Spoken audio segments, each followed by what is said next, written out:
Bueno, vamos a iniciar entonces nuestra clase y vamos a ver lo correspondiente a enzimas utilizadas en el diagnóstico de infarto agudo de miocardio. Para comenzar a hablar de las enzimas utilizadas en el diagnóstico de infarto agudo de miocardio, vamos a iniciar con lo correspondiente a la aspartato aminotransferasa. La transaminasa glutámico oxalacética, conocida también con el nombre de aspartato aminotransferasa, tiene como función, recordando obviamente porque ya la habíamos visto, la transferencia de un grupo amino desde el glutamato hasta el oxalacetato para formar alfa-cetoglutarato y aspartato. No nos olvidemos que la aspartato aminotransferasa presenta dos isoenzimas codificadas por genes diferentes y que tiene una localización mitocondrial. El 80% de esta enzima se encuentra en el interior de las mitocondrias y solo el 20% es citoplasmática.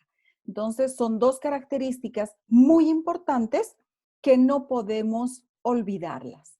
Eso significa que como consecuencia de lesiones importantes que vayan a dañar la mitocondria, la elevación también va a ser importante. También habíamos indicado que la aspartato aminotransferasa va a ser sintetizada en tres tipos celulares importantes: en la célula hepática, en la célula cardíaca y también en la célula muscular. Entonces, es importante recordar que estos tres tipos celulares producen gran cantidad de aspartato aminotransferasa. La fracción proveniente del hígado ya la habíamos estudiado como consecuencia del apartado correspondiente a enzimas utilizadas para el diagnóstico de lesiones hepáticas. ¿Qué sucede con la aspartato aminotransferasa en el infarto agudo de miocardio? El infarto agudo de miocardio puede producir una notable elevación de esta enzima, incluso en infartos clínicamente inaparentes o electrocardiográficamente inaparentes. Quiere decir que la aspartato aminotransferasa se va a elevar incluso antes de que aparezca la sintomatología.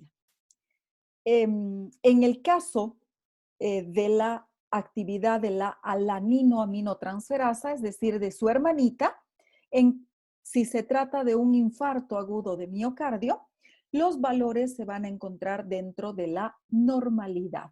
En algunas situaciones podrían encontrarse ligeramente elevadas, pero como la alaninoaminotransferasa no proviene de la célula cardíaca, entonces lo más probable es que ésta se encuentre dentro de valores de referencia.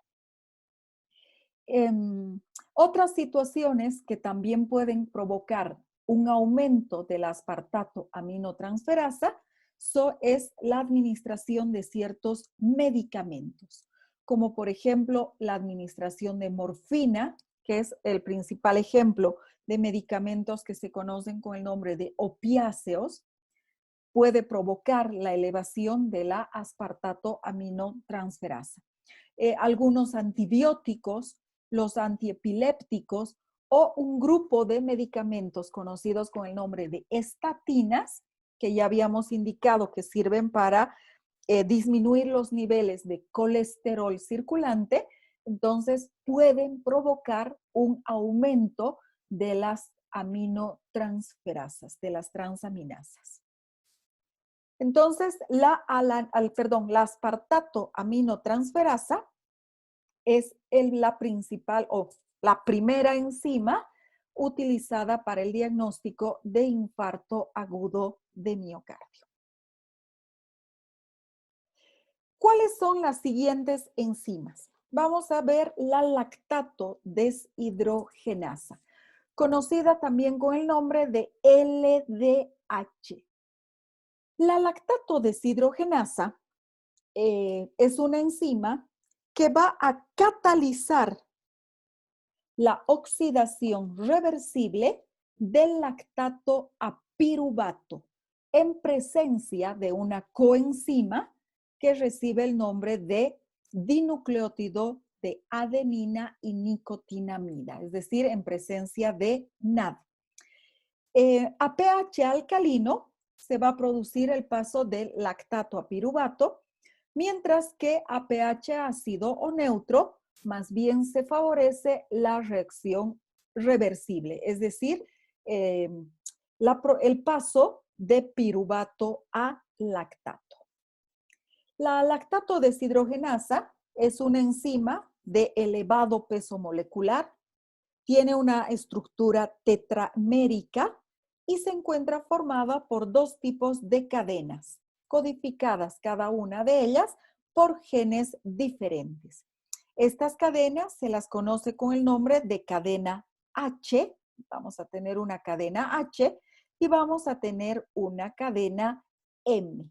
Entonces, estas son las dos cadenas que se encuentran presentes en la lactato deshidrogenasa.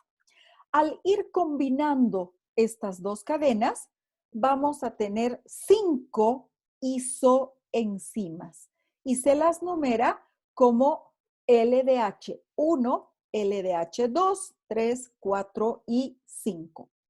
La LDH1 predomina en tejidos que son aerobios.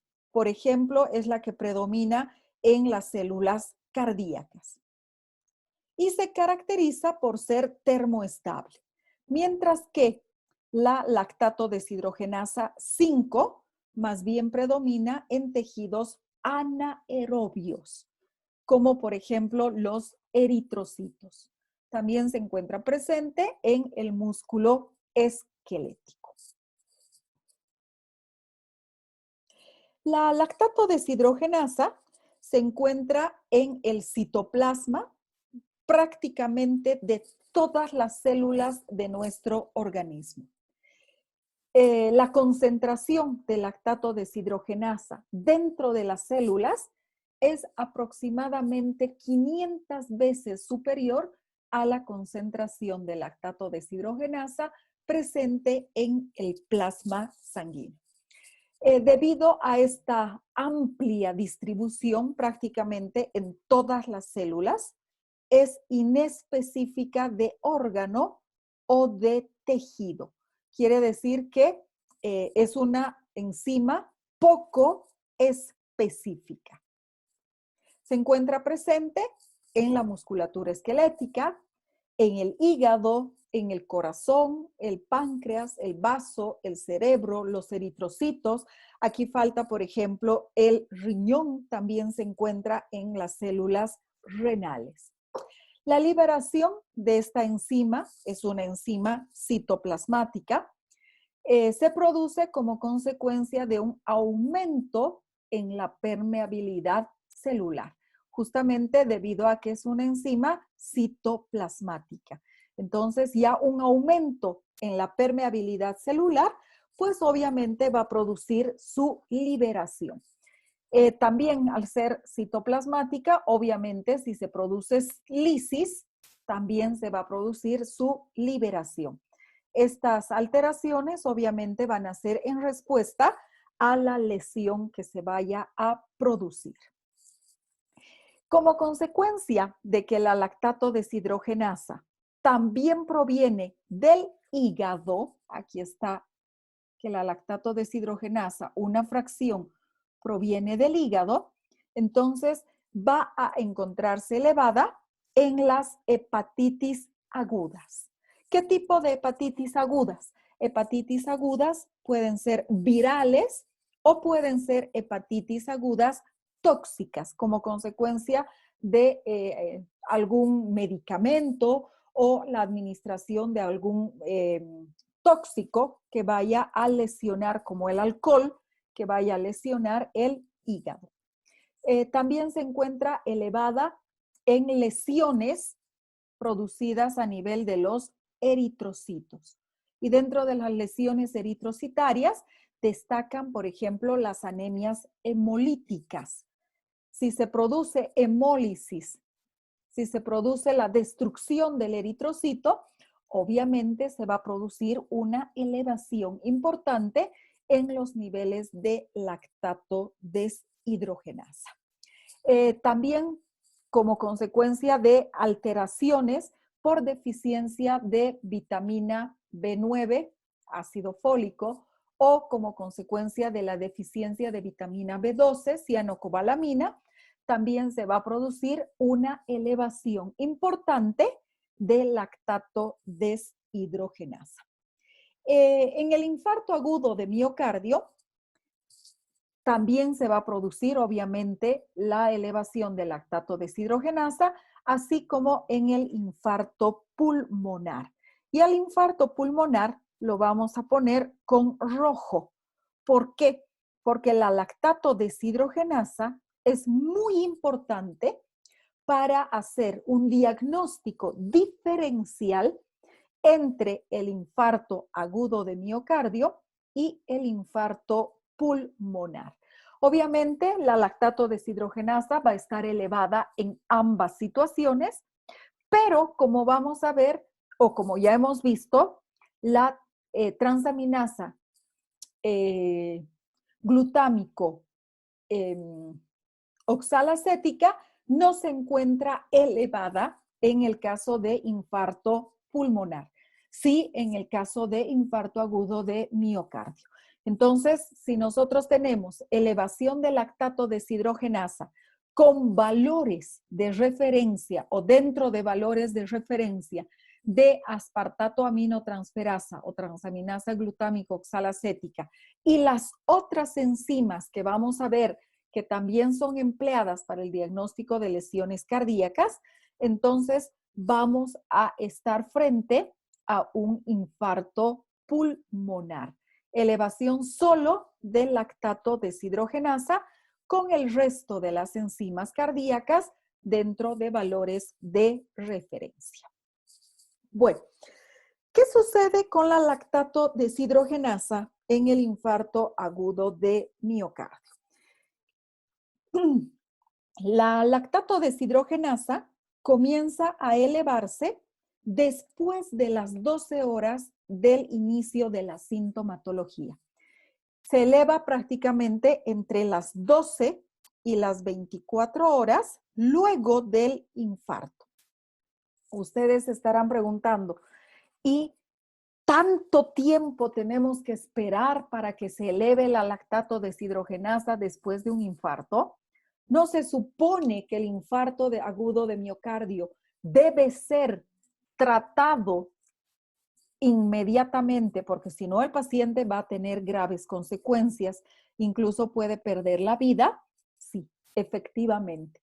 La lactato deshidrogenasa es una enzima que se eleva muy tarde para poder realizar un diagnóstico inicial del infarto agudo de miocardio. Pero vamos a ver enseguida cuál es su verdadera utilidad. Alcanza su máxima concentración entre el segundo y el cuarto día postinfarto y permanece elevada por 8 a 14 días. Aquí es donde radica la importancia de la cuantificación del lactato deshidrogenasa. ¿Por qué? Porque vamos a tratar de hacer una curva. Entonces nosotros tenemos entre las 12 y las 24 horas que comienza a subir la lactato deshidrogenasa. Alcanza su pico máximo entre el segundo y cuarto día y se mantiene elevada por mucho tiempo, 8 a 14 días que se va a mantener elevada antes de regresar a valores de referencia. No puedo hacer la curva. Entonces vamos a volver a intentar hacer la curva. Sube, alcanza su pico máximo y se mantiene elevada por mucho tiempo. Recién en 8 a 14 días, no se puede, vamos a tener el regreso de la lactato deshidrogenasa nuevamente a valores de referencia. Bueno, ¿por qué es importante saber este comportamiento?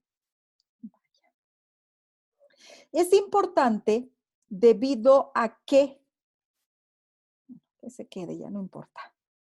¿Sí? Es importante debido a que en el primer infarto se eleva tarde, obviamente, tarda entre 12 y 24 horas en elevarse en el primer infarto. Pero como consecuencia de que se mantiene elevada por mucho tiempo, entonces es muy importante en el diagnóstico del segundo infarto.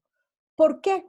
Porque si nuestro paciente tiene un segundo infarto, qué sé yo, al quinto, al sexto día después del primero, entonces la lactato deshidrogenasa todavía se va a encontrar elevada, lo que significa que si nosotros hacemos una cuantificación de esta enzima, vamos a tener una segunda elevación, un segundo pico muy importante que va a servir justamente para el diagnóstico precoz del segundo infarto.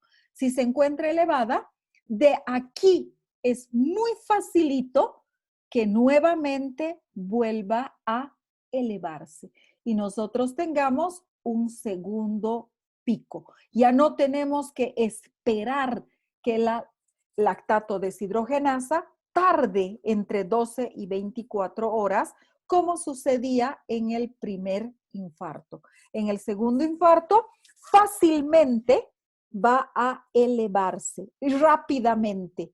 Si bien es la última enzima en elevarse en el primer infarto, en el segundo infarto es la primera enzima en elevarse. No sé si está comprendida la utilidad de la lactato deshidrogenasa.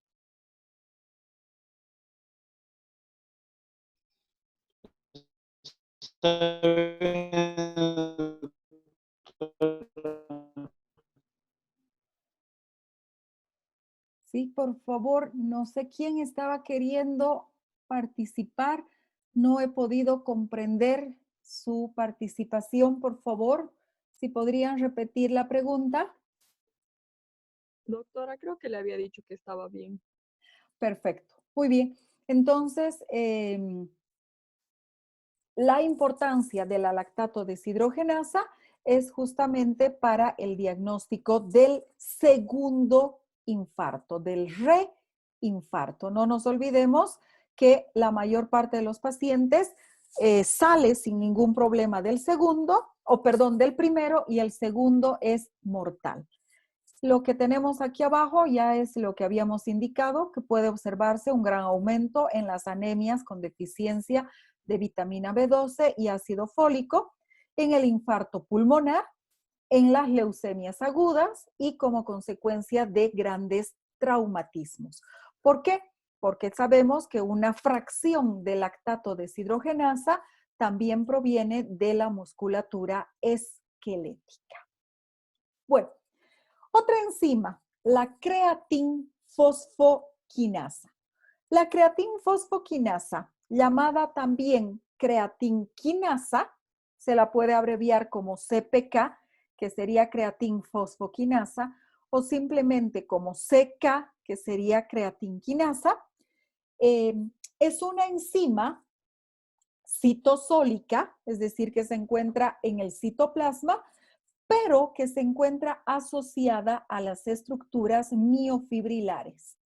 La función que cumple la creatinfosfoquinasa es la de catalizar la fosforilación de la creatina en presencia de un cofactor que es el magnesio, un grupo prostético, y va a formar un compuesto de alta energía.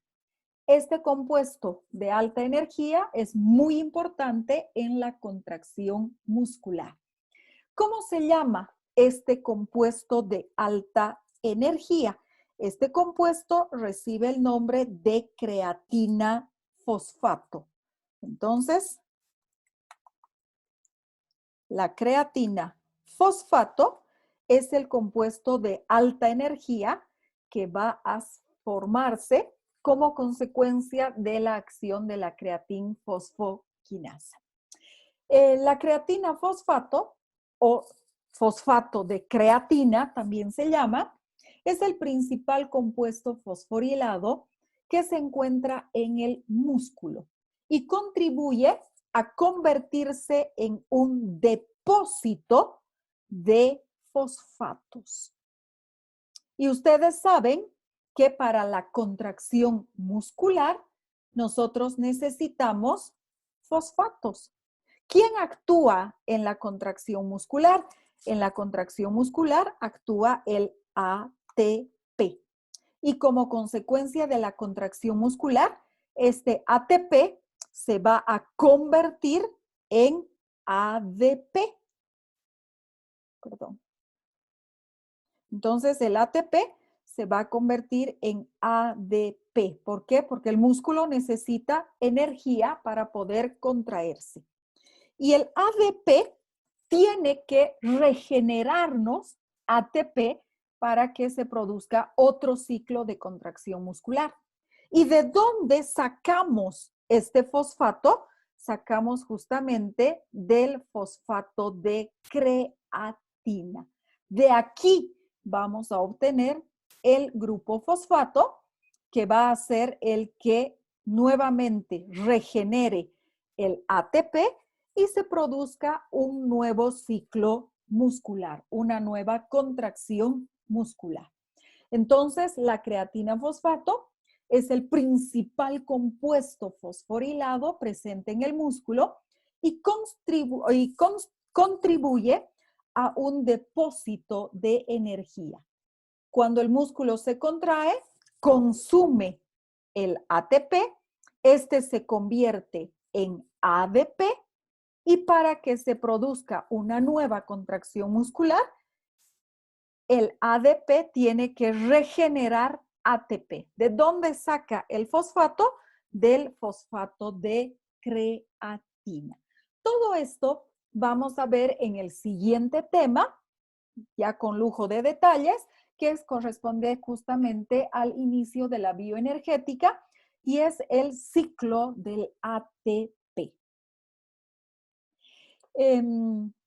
La creatinfosfoquinasa es una molécula dimérica, es decir, que está formada por dos cadenas, una cadena que recibe el nombre de cadena M y una segunda cadena que recibe el nombre de cadena B. Entonces, está formada por dos cadenas, una cadena M y una cadena B. De acuerdo a la forma en la que se unen estas cadenas, vamos a tener tres isoenzimas. Y estas isoenzimas son la isoenzima MM, en la que se repite la misma cadena M. Es una isoenzima presente en el músculo esquelético. La segunda isoenzima es la en la que están unidas ambas y recibe el nombre de CPK-MB, es miocárdica. Y la última, que solamente tiene cadenas B y se llama CPK-BB. Esta es encefálica. Entonces, estas son las tres isoenzimas. En el infarto agudo de miocardio, se produce la elevación de la CPK total. Cuando nosotros hablamos de total, siempre que nosotros veamos en un informe de laboratorio, CPK total, proteínas totales, nos estamos refiriendo a la suma de las fracciones. Entonces, cuando nosotros veamos la palabra total, quiere decir que es la suma de todas las fracciones individuales. En el infarto agudo de miocardio se produce la elevación de la CPK total a partir de las 3 a 6 horas post-infarto. En ese tiempo se produce la liberación de la CPK total. alcanza su pico máximo alrededor de las 18 horas y regresa a valores de referencia entre el tercer y cuarto día post-infarto. Esta CPK va a ser liberada como consecuencia de una lesión irreversible. Esta prueba, esta determinación de CPK total, es una prueba muy sensible, pero poco específica. ¿Por qué? Porque vuelvo a repetir, estamos frente a una enzima total, CPK total, que es la suma de la fracción muscular, esquelética, miocárdica y si es que ha habido lesión a nivel encefálico, pues obviamente también se va a producir la liberación de la fracción BB. ¿Qué quiere decir? Que si el paciente que has tenido el infarto agudo de miocardio se ha caído y ha provocado una lesión muscular, un trauma, entonces vamos a tener que la CPK total se va a encontrar mucho más elevada de lo que realmente debería estar. Una fracción va a provenir de la musculatura esquelética y otra fracción importante va a provenir de la lesión producida por el infarto agudo de miocardio. Entonces, por eso es que se trata de una prueba sensible, se eleva rápidamente, siempre que hay infarto va a estar elevada, pero poco específica. Vuelvo a repetir, ¿por qué es poco específica? Porque si el paciente se golpea, tiene algún problema muscular esquelético, entonces los valores de creatinfosfoquinasa van a estar falsamente más elevados. La CPK total aumenta obviamente en el infarto agudo de miocardio. También se eleva en traumatismos a nivel de los músculos como consecuencia de inyecciones intramusculares, intervenciones quirúrgicas, incluso el ejercicio físico exagerado, enérgico, va a provocar la elevación de la creatinfosfoquinasa total. Por esto es poco específica. Procesos neurológicos motores, como por ejemplo la miastenia gravis o el Parkinson, van a provocar niveles normales, es decir, que no se va a producir una elevación de la CPK-BB en este tipo de lesiones. Trastornos motores. En cambio, sí, lesiones celulares van a provocar la elevación de la creatinfosfoquinasa y su enzima encefálica. ¿Cómo podemos solucionar este problema de la poca especificidad que presenta la creatinfosfoquinasa? Haciendo la cuantificación específica de la fracción miocárdica. El laboratorio específicamente puede informarnos el valor de la CPK y su enzima MB.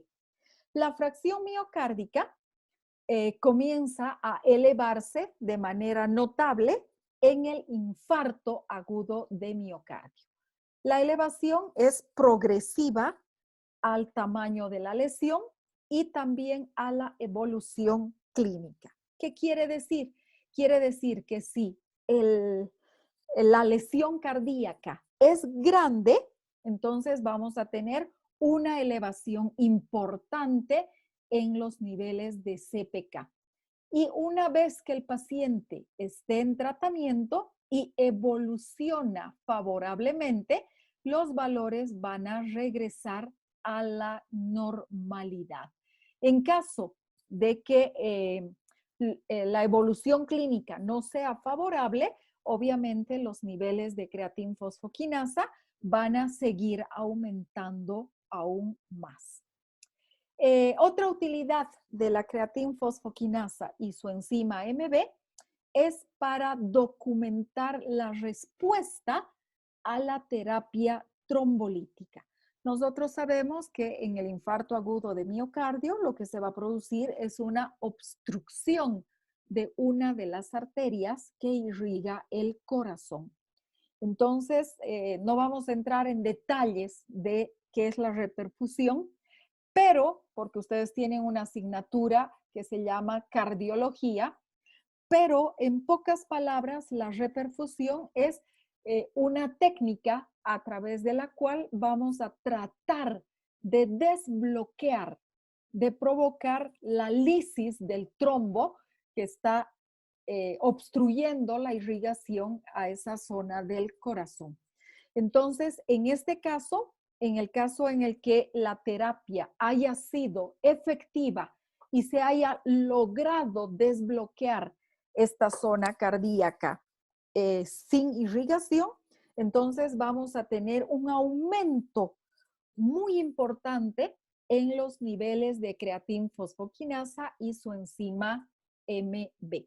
¿Qué quiere decir?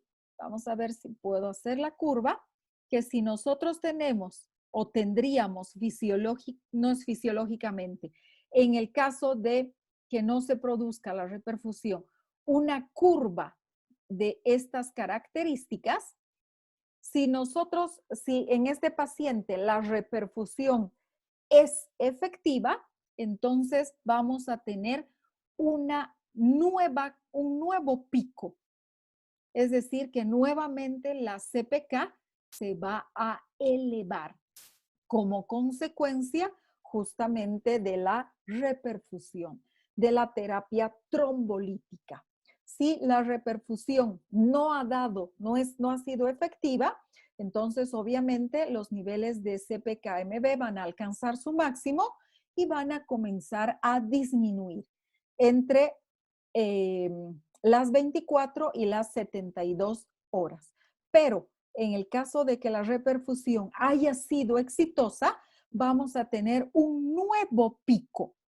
¿Por qué? Porque estamos restaurando la circulación sanguínea a esta parte bloqueada del corazón. Entonces se va a producir una elevación, un pico, un segundo pico en caso de que la terapia trombolítica haya sido efectiva. No sé si está comprendido.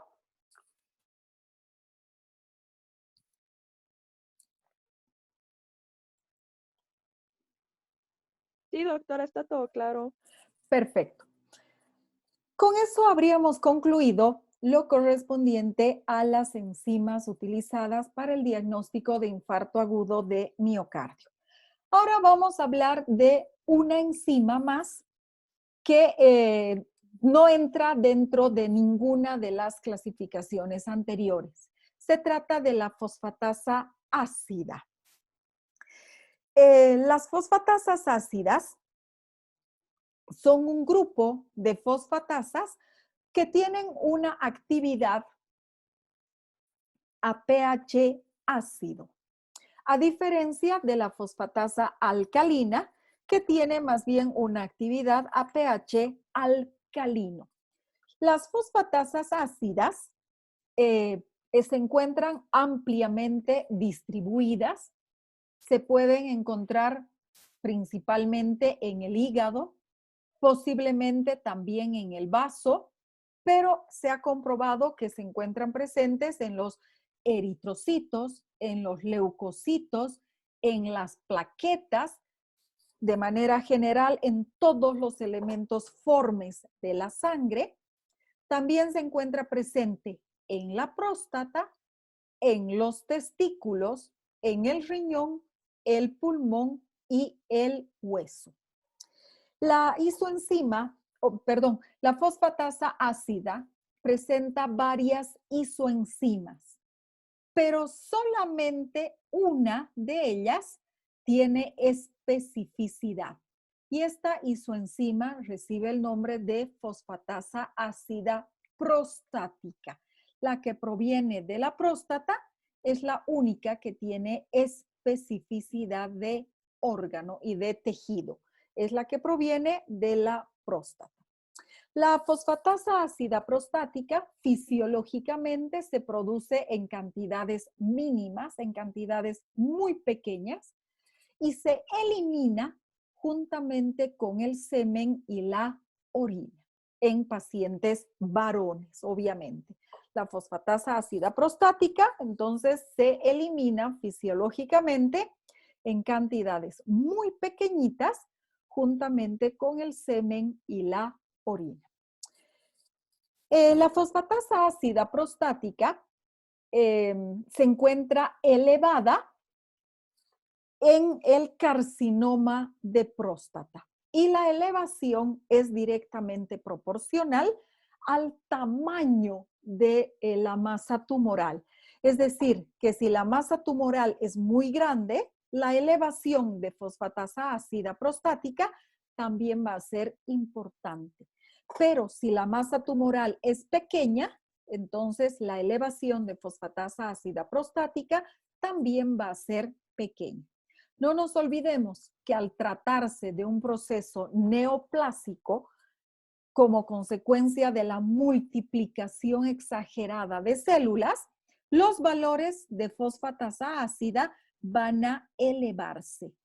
Y como, vuelvo a repetir, es como consecuencia de la multiplicación, estos valores no van a disminuir, mientras el proceso tumoral no se resuelva. Entonces, cada día van a haber mayor cantidad de células y esta mayor cantidad de células obviamente va a provocar una liberación de fosfatasa ácida prostática constante, continua, de manera tal que la curva no va a disminuir. ¿Qué sucede cuando el carcinoma se disemina?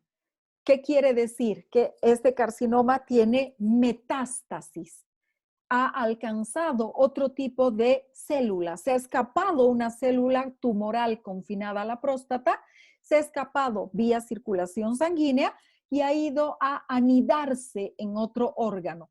Entonces, cuando este carcinoma se disemina, va a producir un pico muy elevado, muy importante. Entonces, cuando el carcinoma se disemina, va a alcanzar valores muy altos la fosfatasa ácida prostática. Ya le habíamos indicado que la elevación tiene directa relación con el tamaño de la masa tumoral y también con la extensión de la enfermedad. Cuando el carcinoma de próstata se encuentra confinado, únicamente encapsulado dentro de la próstata, entonces los valores de fosfatasa ácida prostática pueden ser muy bajos e incluso podrían hacernos dudar de que efectivamente se trata de un proceso tumoral. En ese caso, es importante recurrir a otro tipo de marcadores. En este caso, recibe el nombre de antígeno prostático específico. En la mayor parte de los laboratorios se hace la cuantificación del antígeno prostático específico y prácticamente la cuantificación de fosfatasa ácida prostática ha sido desechada. ¿En qué situación es importante la cuantificación de fosfatasa ácida prostática? La determinación de fosfatasa ácida prostática en la actualidad, en el diagnóstico de carcinoma de próstata, prácticamente ya no es empleada. ¿Por qué? Porque ha sido reemplazada por el antígeno prostático específico. Pero la fosfatasa ácida prostática es muy importante en investigaciones forenses. ¿Y alguien me podría decir en qué tipo de investigaciones forenses? ¿En violaciones? Correcto, en pacientes violadas. Entonces, como habíamos dicho, la fosfatasa ácida prostática es eliminada juntamente en valores muy bajos, es eliminada juntamente con el semen, entonces es muy importante para detectar la presencia de semen en el interior de la vagina. Se ha comprobado que la fosfatasa ácida prostática puede persistir en la vagina hasta 4 días, inclusive después de que la paciente ha tenido un lavado vaginal. Entonces, como consecuencia de una violación, por ejemplo, podemos nosotros constatar la presencia de la fosfatasa ácida prostática incluso después de 4 días de que la paciente ha sido ultrajada y a pesar de que ella se hubiese hecho un lavado vaginal. Es importante en la actualidad el uso de fosfatasa ácida prostática para la investigación forense en caso de violaciones. Y por último, tenemos otra fosfatasa ácida. La fosfatasa ácida prostática es muy sensible a ser destruida por una molécula química que recibe el nombre de tartrato. La fosfatasa ácida prostática se destruye por el tartrato. Pero las otras fosfatasas ácidas, las que provienen, por ejemplo, de la célula ósea, del hueso, de los eritrocitos, de los leucocitos, de las plaquetas, estas no se destruyen por la presencia de tartrato.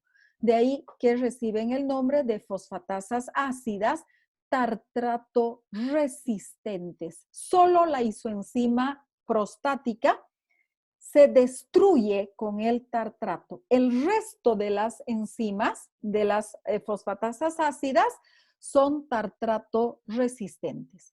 Se las abrevia como TRAP, ¿sí? Es fosfatasa ácida tartrato resistente y es muy utilizada para el diagnóstico de otro tipo de lesiones. Por ejemplo, si es que dependiendo de la muestra utilizada, la información que proporcionan es diferente. Se puede hacer el estudio en células sanguíneas, es decir, en elementos formes de la sangre, en leucocitos, en eritrocitos o en plaquetas, o se puede hacer el estudio en plasma sanguíneo. En células sanguíneas o en células de médula ósea, nosotros vamos a tener como resultado, si es que la fosfatasa ácida tartrato resistente se encuentra elevada en células sanguíneas o en aspirado medular, se trata de una leucemia. Vamos a poner diferentes colores.